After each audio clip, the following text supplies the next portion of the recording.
Thank you, Andrew, for that really interesting, engaging discussion. And I'd like to now introduce our next Gilbreth lecturer, Dr. Isabel Barton. Isabel is an assistant professor in the Mining and Geological Engineering Department at the University of Arizona. Her research focuses on geometallurgy using geological and mineralogical insights to make metal extraction more efficient. She earned a bachelor's degree in geology from the University of Oklahoma, master's degree in mining engineering and geosciences, and a doctoral degree in geosciences from the University of Arizona. Isabel enjoys studying the history of geology, mining, and metallurgy, and runs a YouTube video series, How Minerals Made Civilization. Recognizing that the extent of human achievement has been a function of the quantity and variety of earth materials available to use, Isabel will discuss mineral resources, the materials basis for civilizations. Please welcome Isabel Barton.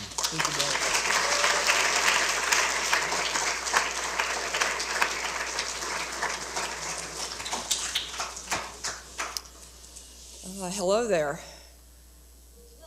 Oh, okay, thank you. Now I know that y'all can, in fact, hear me. So thank you for the introduction. Thank you for inviting me to give this lecture. And thank you, John, for introducing Lillian Gilbreth. Cheaper by the Dozen, the book that two of her children wrote about her, was one of my favorite books growing up. And it tells the story, of course, of how she raised a dozen children while also helping to raise American industrial engineering from its infancy into a full-fledged field of science, technology, and engineering. And so she's been one of my inspirations for a very long time. On a more prosaic note, I'd also like to acknowledge the services of a number of mineral resources that I'm using right now to give this talk. And I've put a few of them up here on the screen. These are the ores from which we mine, extract, refine, and manufacture anything we make with copper, zinc, cobalt, or rare earth elements. They also happen to be very pretty minerals, but that's definitely not why I put them up. I'm really here to talk about technological progress and the history of how our material technology got to where it is today. Now, probably the most famous exposition of technological progress is Moore's Law. How many of y'all have heard of Moore's Law, familiar with Moore's Law? Yeah, computing speed and power doubles every couple of years, right? Well, the fundamental reason for that empirical observation is actually that the number of transistors we can pack onto a computer chip doubles every couple of years, and that is what's doing the computing. And the graph here shows how this became the exponential curve that we now have. If we look at computing through the 20th century, up and through about the 1980s, I'm not going to say which decade I was born in, but this was a while ago, the 1980s, computing power stayed relatively flat, as did the number of transistors on a computer chip. In the 1990s, we started to see that creep up, but it was really in the early 2000s that we got onto this exponential upward trend where we're now doubling every couple of years. And so what this curve really shows is just transistors being made smaller and smaller without loss of performance. And that happened because they started to be made with different materials.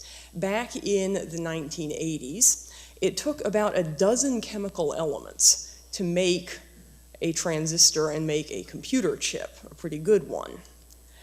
In the 1990s, during that period of incremental advance, we added about another 4.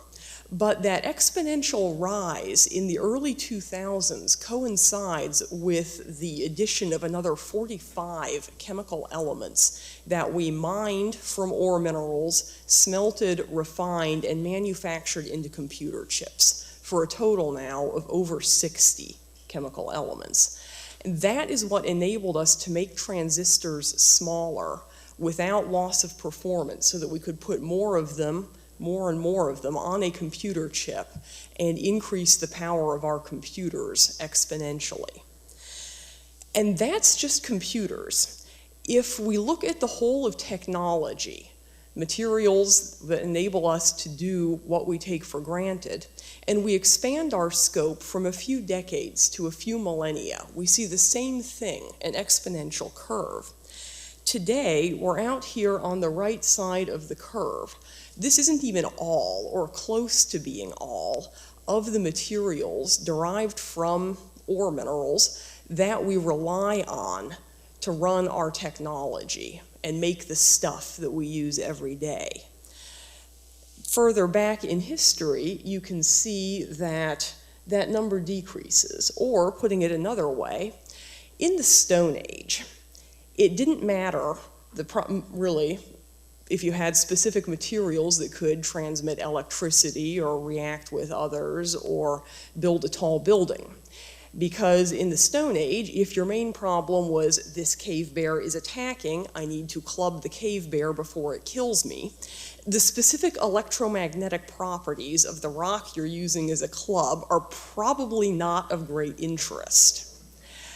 But as humans began to use more different materials derived from the earth, they began to be able to do more and more specific, specialized things that were more deeply tied to the particular properties of those minerals. And so that is what started us on the exponential curve that we're on today. That's the increasing ability of humans to use mineral-based materials and to do more than just club cave bears, to do things like going to Mars or going to Venus.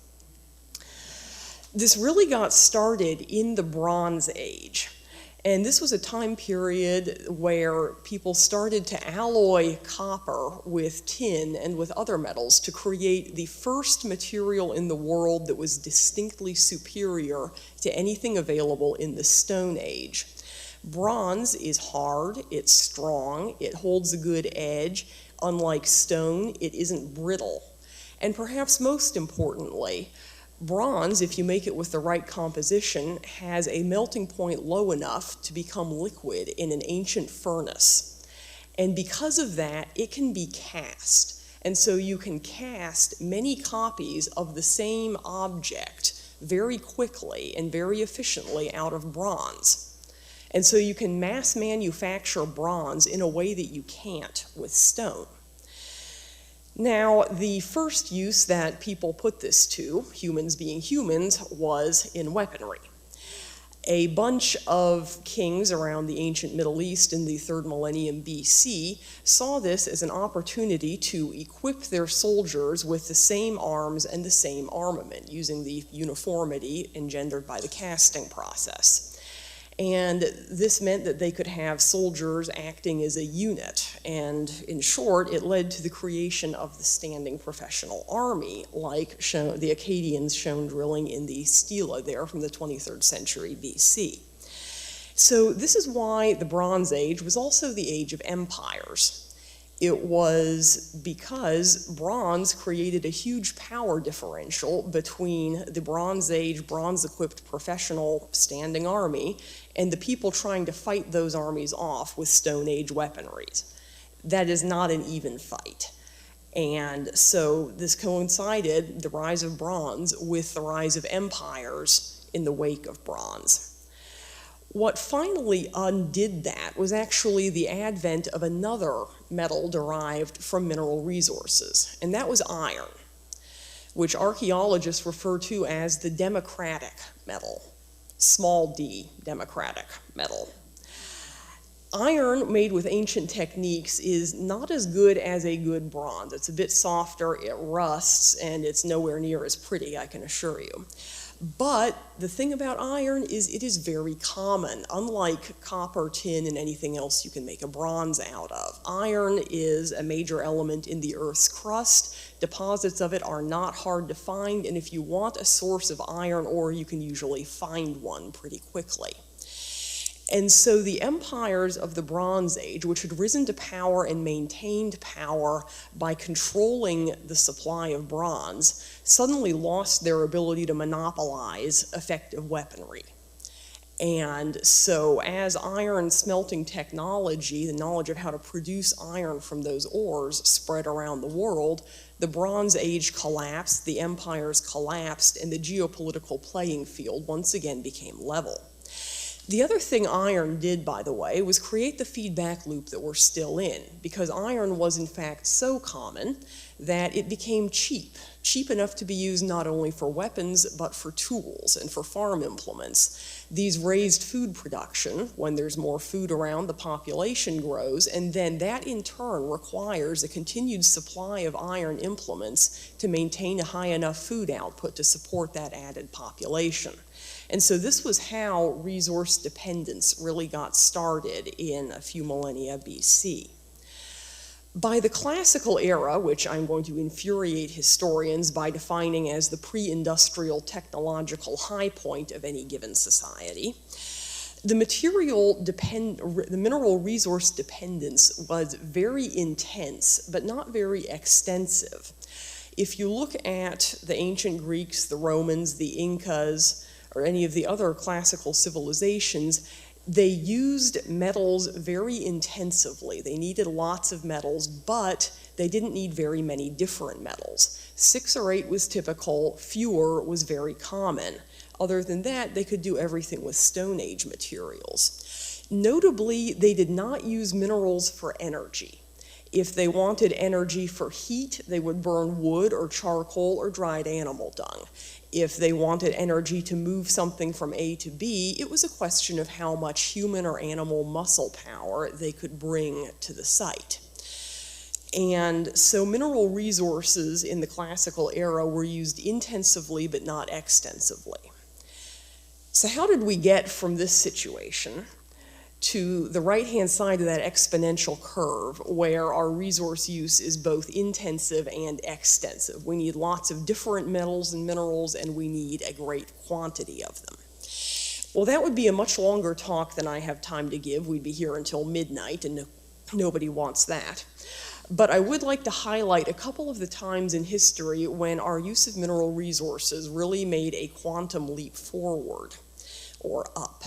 And one of these was in the use of nitrate minerals, the basis for explosives and more recently for fertilizer.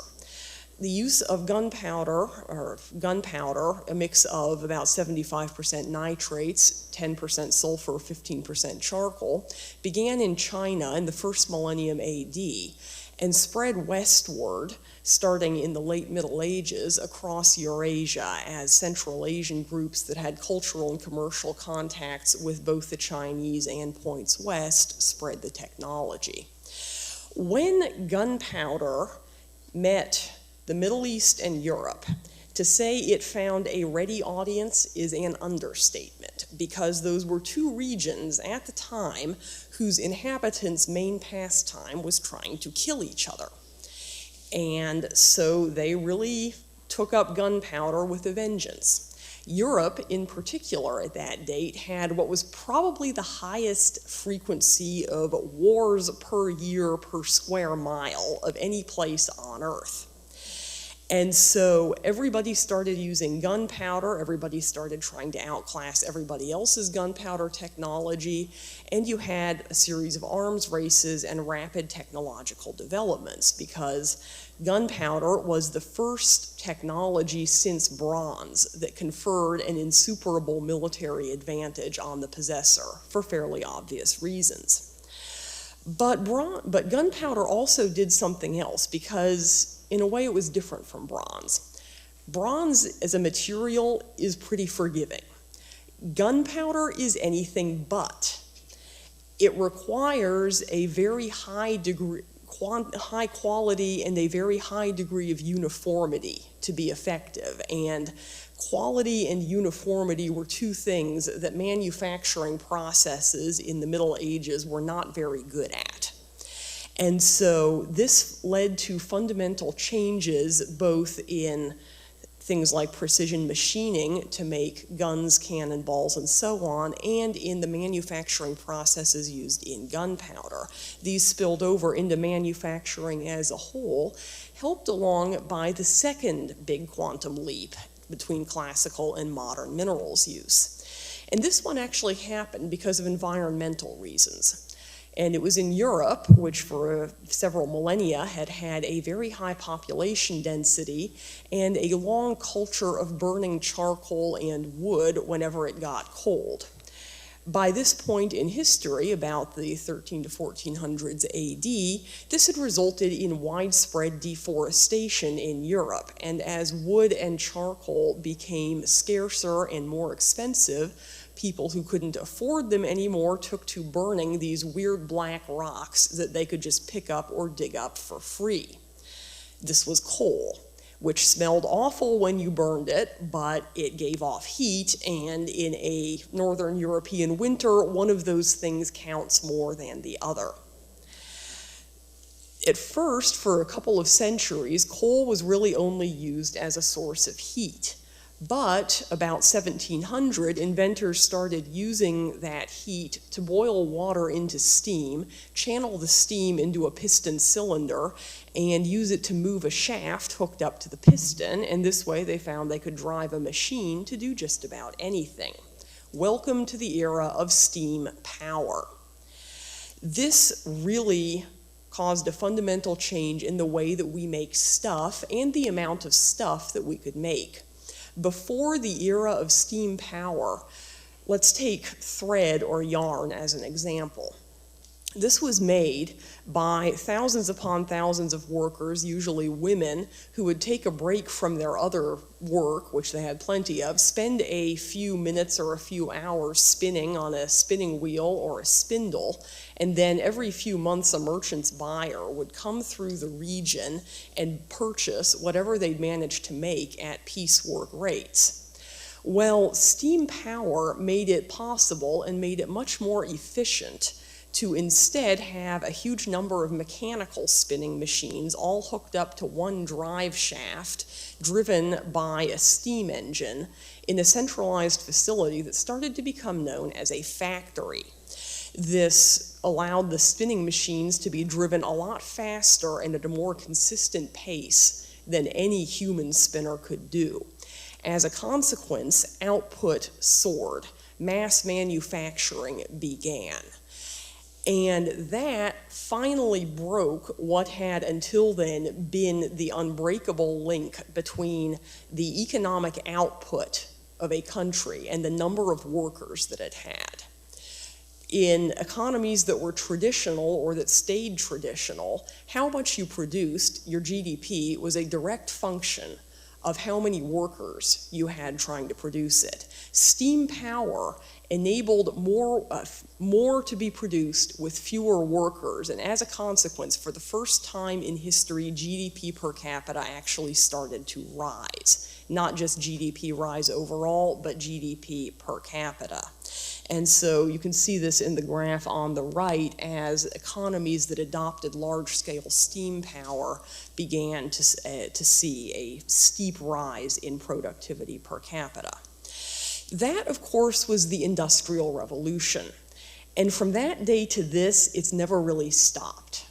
Technology has continued to move forward and to allow us to do new things that would seem like miracles to someone from 50, 100, or 1,000 years ago.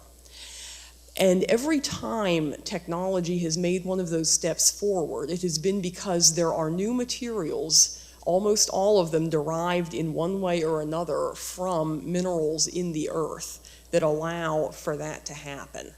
I got from Tucson to Irvine in one day yesterday because we can drill and refine petroleum and put it in engines of cars and airplanes.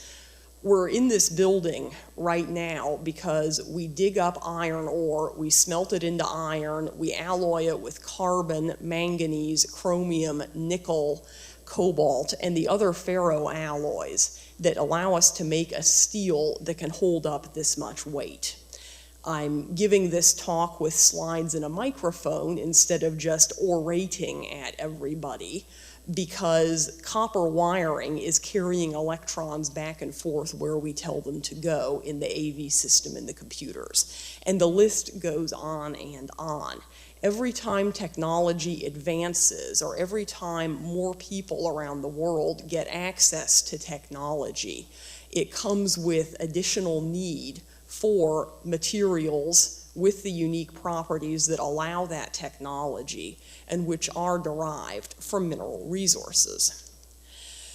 And that poses a problem going forward. If we're concerned about sustainability, mineral resources are a problem because they're non-renewable by definition. And so the question comes up, can we do anything to turn ourselves around on what seems to have been a one-way street? It's not completely a one-way street. There are historical examples of decreases in reliance on mineral resources. The Dark Ages, for example, that period of major technological loss and population decrease in the late Middle Ages, did reduce mineral resource dependence, just not at a price that any sane person would want to pay. More hopeful are the smaller instances in which new technology has made what used to be a vital resource obsolete. One example of this being that we no longer need mercury to extract gold and silver from their ores. We can use cyanide instead, and so the use of mercury has dropped like a rock from where it used to be. But what's much more common than a decrease in resource dependence is really the substitution of a more sustainable resource for a less sustainable one. And green energy is my favorite example of this. To make a solar panel, you still need lots of mineral resources. You have to mine the silicon, the phosphorus, the boron, all the other elements that go into a photovoltaic cell. But once you've created that, you don't need to keep feeding it more and more consumable minerals like fossil fuels to continue getting energy out of it. And so green energy is basically substituting one type of mineral resource use for another. So it's more sustainable, but it's still the use of mineral resources. And in the end, that's really all the story of technology, is the story of using more and more mineral resources to be able to do more and more things. The guy in the library there is Alfred North Whitehead, the British mathematician and philosopher who, among many other things, once defined civilization as an increase in the number of things that people can do without thinking about it. And I like that definition, but I think it's a little incomplete because that really reflects an underlying increase in the number of materials whose properties we can use without thinking about it. And so the next time you do something you don't usually think about, whether that's send a text message to somebody halfway across the country, get in a car and drive, or even flip on a light switch, think about what materials enable you to do that and where they came from, and you'll have some understanding of what minerals are doing for us today. Thank you very much.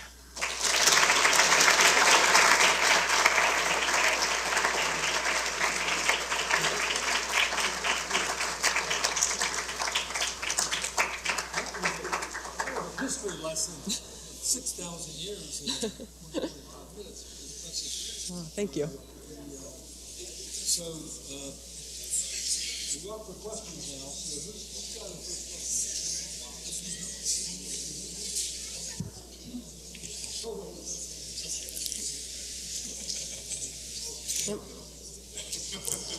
Can I go? Yep. Okay. Okay. Hi, Miss Barton. Hey. I'm Brandon from Cabrillo. Uh-huh. Can I fangirl for a little bit? Sorry? Can I fangirl for a little bit? Oh, sure. Okay. So, rocks rock. Not a lot of people, but I think you understand the statement. Rocks rock. Ross rock, I'm sorry. Rocks rock. Rocks rock, yes. They rock. Okay. So I saw your YouTube series, How Minerals Made Civilization. Oh. It was great. You have the exact same voice. I thought it was like a voice you put on for the show. Okay. Thank you. Also, the San Xavier Underground Mining Laboratory. It looks incredible. I've seen all the pictures. It's on my bucket list if I ever go to Arizona. And the Norville Gem Museum. Oh, it looks so pretty. Okay. So my question is, What motivated you to create content for a broader audience, and how do you approach making complex geological concepts accessible to the general public? Because I know I struggle explaining things to people. That was actually my motivation for it as well. So how I got into trying to explain things, to do outreach in short for geology, for mining, for engineering and metallurgy, I'm a teacher. I love teaching. My whole job is making complicated things understandable. And I see a lot of people who do that in other fields, but not so much in mining and mineral resources, because we've really, kind of like my point today, we've stopped thinking about where our stuff comes from. Electricity these days is so easy to get that it seems like it comes out of a wall by magic. And so what I wanted to do with that series was really showcase all the things that are behind what we take for granted, materials, technology, all the things that we can do. And so my goal was really to be a teacher on YouTube, like I'm a teacher in college, and try to present materials in a way that were understandable to the people who use these things every day. Teaching is useless, well, it's not quite useless if you're only explaining concepts in a way that a PhD can understand, but it's much better if you can teach people complicated concepts in a way that's simple enough for everyone. So, thank you. Hello, my name is Yurvia from Somali Academy. I wanted to ask you, do you believe that there would ever be a big advancement like the Bronze Age ever again? Will there ever be a big advancement like the Bronze Age ever again? I think we're living in one. Technology is now increasing at a breakneck speed, and we've had many advances on the scale of the Bronze Age in the last 50 years. And not just in minerals, I'm thinking antibiotics, putting a man on the moon, so many different major advances in technology. So I think we're having about a Bronze Age, it seems like every other month these days. Thank you. Okay.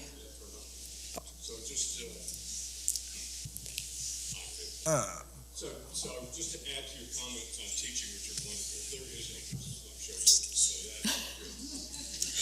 And then the geology question, or the materials question, how do they ever get on to alloying bronze, making bronze? How do they get on to alloying copper and zinc in the first place? Good question. So I didn't have time to get into this, but the earliest bronzes in most parts of the world were actually arsenic bronzes. Tin and copper very rarely occur in proximity to each other geologically. So outside of certain parts of Peru, it's very unlikely that those were the first bronzes made.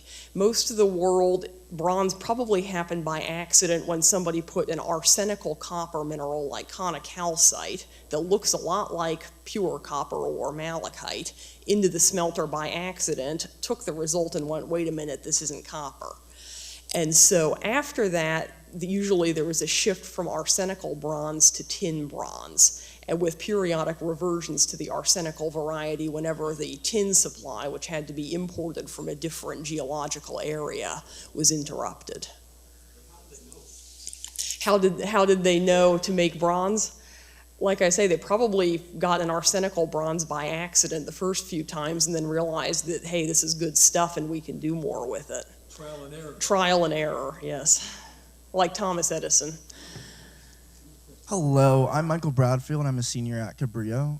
I was wondering, since the minerals are non-renewable technically, are we able, or is there a conversation where we're able to mimic mineral properties to make them renewable instead of non-renewable? Excellent question.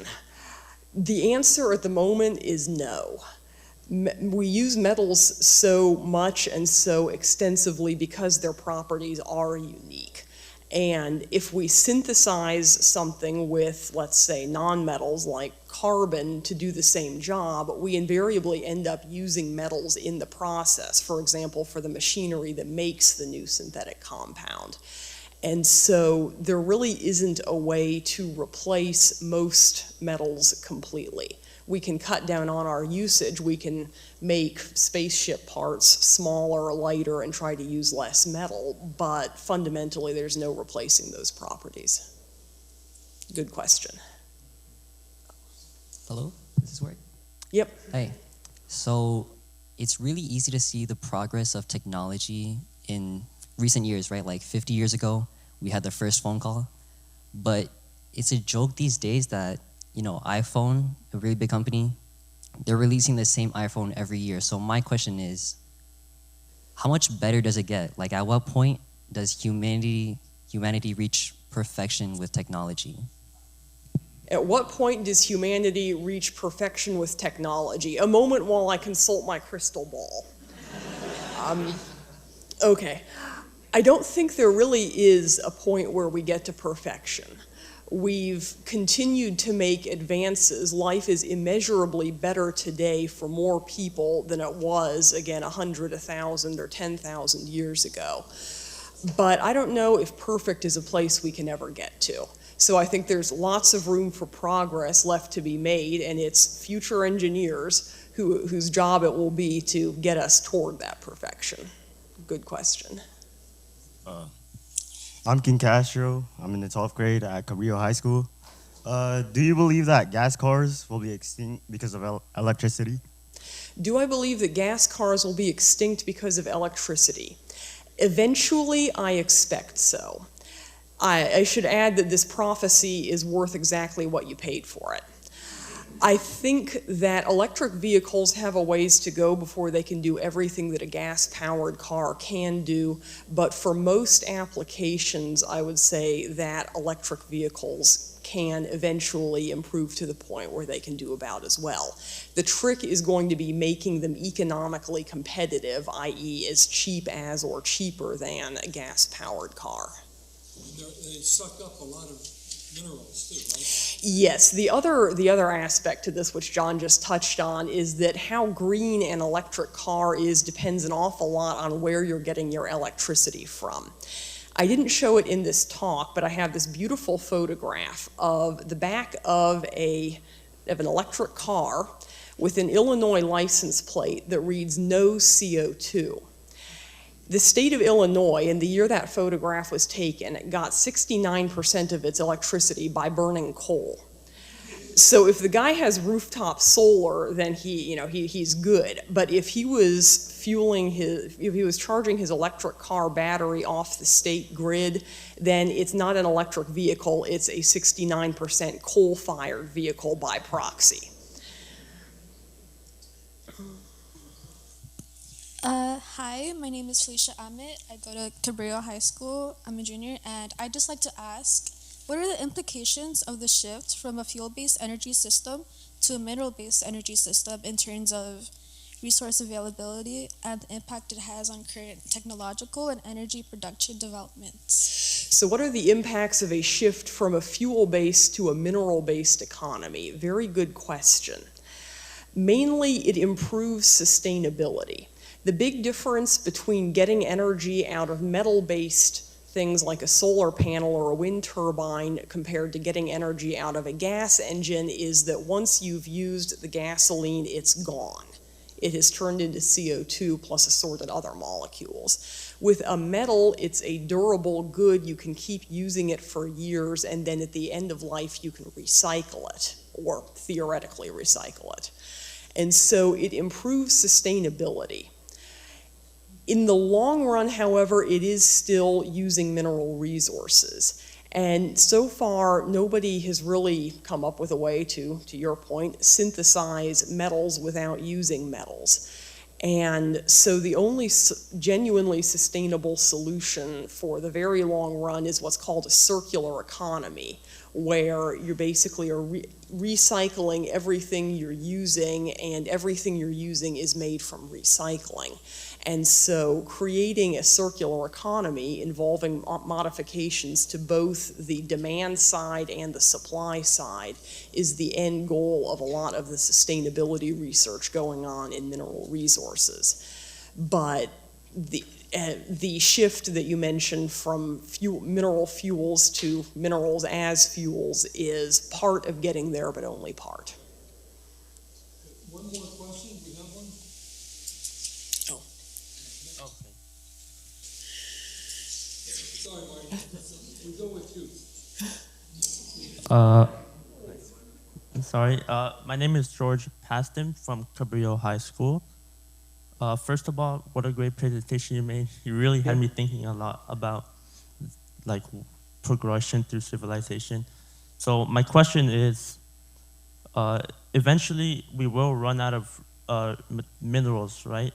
Because they're non-renewable. So what would be our next step to get more of these minerals from? Like perhaps asteroid mining or some sorts? I was wondering when space mining was going to come up. Thank you. So at one point, a slogan started cropping up in the mining world: Earth first, we'll strip mine the other planets later. I can't say that that's a particularly sustainable solution, but asteroid mining and space mining does crop up a lot as a potential addition to the mineral resources that we have to work with here on Earth. In the long run, there's probably enough of them for that to work if properly done. In the very long run, you would eventually face the same sustainability challenge that we do today, in that if you consume a non-renewable resource, you're going to be using it faster than geologic processes can regenerate it. And so the really long-run sustainable solution is to bring in unconventional sources of supply, perhaps, but it's also to watch how we treat demand. Are we, for example, treating too many things as disposable when we should be building them to last a long time and then be recycled? So asteroid mining and space mining can potentially be used to alleviate a resource shortage, but it would be, in the very long run, only a temporary solution for the same reasons. Okay, one final question from the father of the cell phone. Isabel, thank you so much for that wonderful talk. Thank you. But and I hope you won't take this as a criticism, but I've spent much of my life working with quartz. Oh. And, you know, without quartz crystal resonators, our entire technology would grind to a halt. So I just, I'm not personally offended, but I wondered why you left quartz out of your talk. Oh dear, yes, I did leave quartz out of that exponential curve that I showed. So I actually tried putting all the mineral resources that we use and the materials derived from them on the right-hand side of my exponential curve. And I quickly found out that I was going to have to contact the academies and request to screen the height of the Empire State Building. So I'm afraid a few things had to go. Actually, most mineral resources that we use, I didn't have space for on the chart. So I'm sorry I left off quartz. Thank you. Again. Thank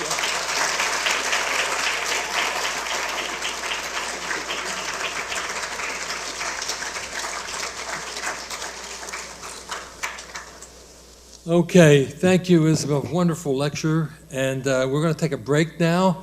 There are some refreshments up there. I asked these students not to eat them all. And we'll come back here at 3:10.